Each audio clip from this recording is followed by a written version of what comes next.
Selflessly जो whole universe will support endlessly, ये जो है प्रिंसिपल, प्रकृति का जो सिद्धांत है वो काम करता है। स्कॉटलैंड में एक किसान हुआ था, किसान, उसका नाम था फ्लेमिंग। फ्लेमिंग एक दिन अपने खेत पे जा रहा था, खेत पे जाते जाते उसने रास्ते में देखा बच्चे के चिल्लाने की आवाज़ आ रही, बच्चे के चिल्लाने की आवाज़ आ रही जोर जोर से। फ्लेमिंग उसके पास में गया, तब बच्चे को देखा कि जो बच्चा है एक दलदल के अंदर जो एक धंसा हुआ था और लगभग उसको कमर तक वो फंस गया, और एकदम उसकी जो सांसें फूल गई, सांसें एकदम मन ऐसा लग रहा था मरने के कगार के ऊपर वो बच्चा था। उसने फ्लेमिंग ने जैसे जैसे जोर लगा के पूरा प्रयास करके उस बच्चे को जैसे तैसे उसने बाहर निकाला, और बाहर निकाल के पास में जो कुआं था, कुआं के ऊपर जो पानी है उसको नहला के स्नान करवाने के बाद में कुछ करीब घंटा पर उसके पास में बातें करी, और जब उसने देखा कि बच्चा एकदम बिल्कुल सही, उसका जो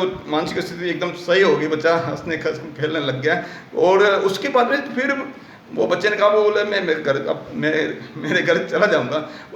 और जो फ्लेमिंग है अपने खेत पे चला गया। दूसरे दिन फ्लेमिंग ने देखा उसकी झोपड़ी का आगे बहुत बड़ी कार, जो कार के अंदर आया और व्यक्ति उतरा, वो था रुडोल्फ चर्चिल सबसे बड़ा अमीर आदमी जो है वो था। उसने कहा, रुडोल्फ चर्चिल ने फ्लेमिंग को कहा, फ्लेमिंग आपने मेरे बच्चे की जान बचाइए, उसके बदले में आपकी कुछ मैं सहायता करना चाहता हूँ, कुछ आपको मैं पैसे के रूप में आपको सहयोग करना चाहता हूँ।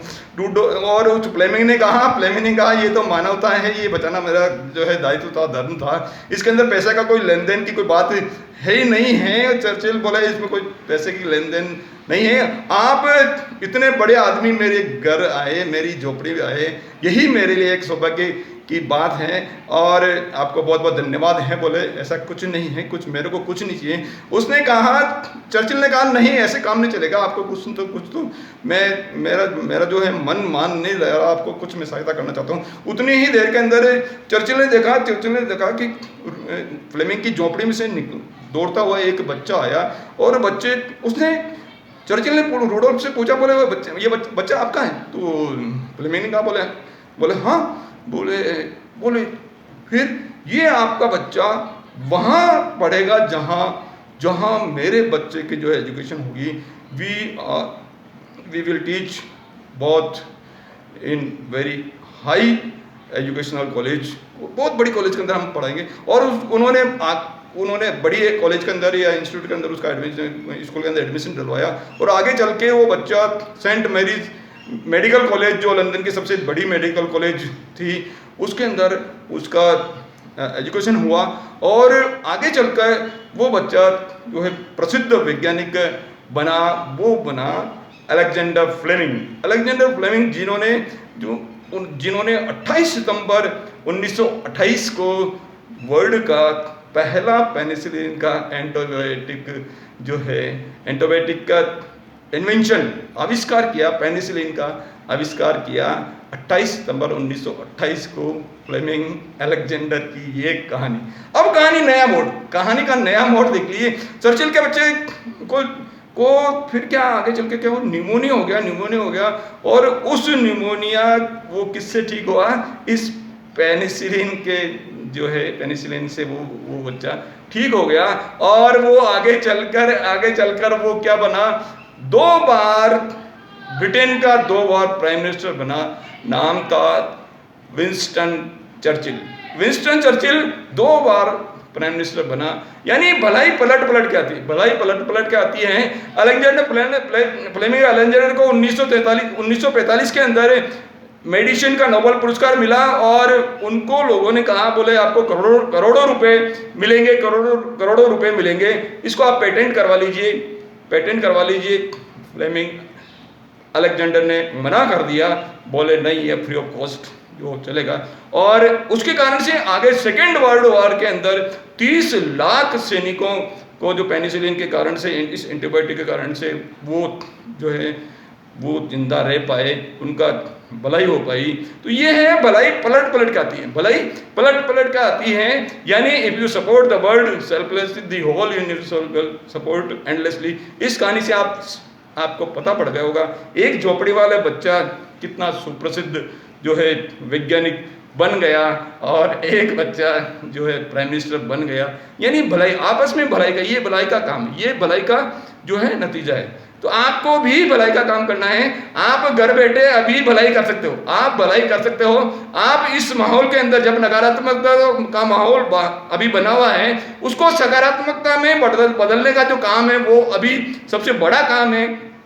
कई भाई लोग जो नकारात्मकता में, जो इस बीमारी के कारण से नकारात्मकता का जो भाव अभी फैला हुआ है, उसको सकारात्मकता में बदलने के लिए the magic of thinking rich, जो इंडिया का या वर्ल्ड का सबसे बड़ा ऑनलाइन वर्कशॉप है और 28 दिन का वर्कशॉप है, वो जो होने वाला है 3 मई से 30 मई तक, शाम को 7:30 से 9 बजे तक का वर्कशॉप होगा। फ्री ऑफ कॉस्ट वर्कशॉप है।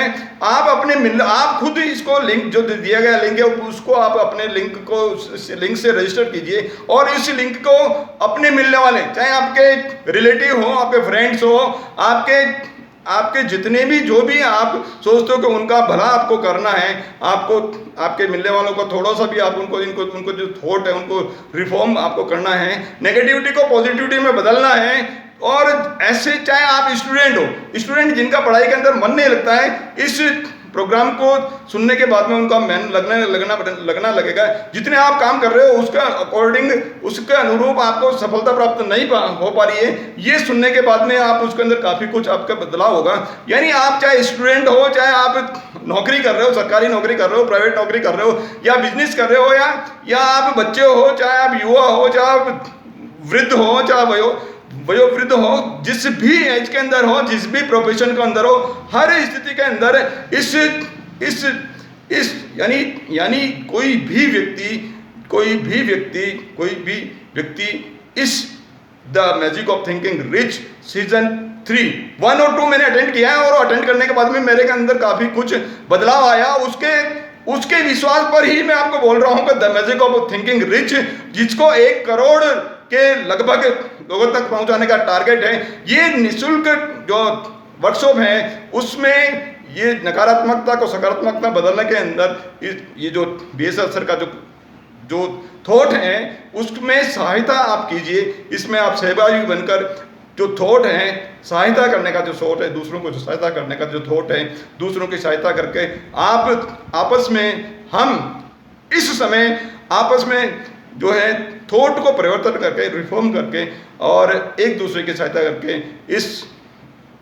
इस समय के अंदर सहयोग करके हम सभी एक सकारात्मक माहौल के अंदर बहुत खुशी के साथ में हम रह पाएँ। इसी के साथ में आप इस वीडियो को शेयर कीजिए, लाइक कीजिए और चैनल को सब्सक्राइब कीजिए नहीं किया हो, और दिए गए लिंक के ऊपर आप अपने मिलने वालों को अवश्य भेजिए, अभी भेजिए और उनको फ़ोन करके रजिस्ट्रेशन करवाइए, सहभागी बनिए। बहुत बहुत धन्यवाद।